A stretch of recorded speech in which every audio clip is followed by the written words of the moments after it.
देश भर में कोरोना महामारी के बीच 2 मई को पश्चिम बंगाल विधानसभा चुनाव के नतीजे आने वाले हैं, लेकिन नतीजों से पहले तमाम एग्जिट पोल ने इस बात की ओर इशारा किया है कि बीजेपी और तृणमूल कांग्रेस के बीच मुकाबला कांटे का है। सभी में एक बात साफ नजर आ रही है कि बीजेपी तिहाई के आंकड़े को पार पहुंच रही है। बिहार की तरह पश्चिम बंगाल के नतीजों का राष्ट्रीय राजनीति में बड़ा असर देखने को मिल सकता है। यूपी चुनाव से पहले पश्चिम बंगाल विधानसभा चुनाव की जीत बीजेपी कार्यकर्ताओं में उत्साह का संचार करेगी। वहीं जिस तरह से एग्जिट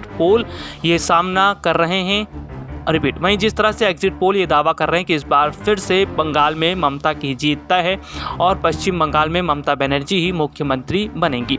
वहीं अगर ममता बनर्जी की टीएमसी सत्ता में वापसी करती है तो समूचे विपक्षी दलों में अपने खोए जनाधार को पाने का आत्मविश्वास जगेगा।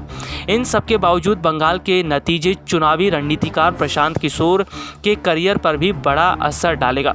चुनाव अभियान के दौरान प्रशांत किशोर ने बीजेपी को राज्य में बड़ी ताकत माना।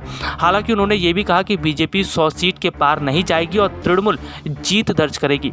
एक पब्लिक प्लेटफॉर्म पर उनकी कुछ पत्रकारों से बातचीत होने के बाद उन्होंने अपने दावे को दोहराया। उन्होंने पहले बीजेपी के 2 तिहाई और बाद में तिहाई के आंकड़े पार करने पर चुनावी रणनीतिकार का पेशा छोड़ने तक की बात कह डाली।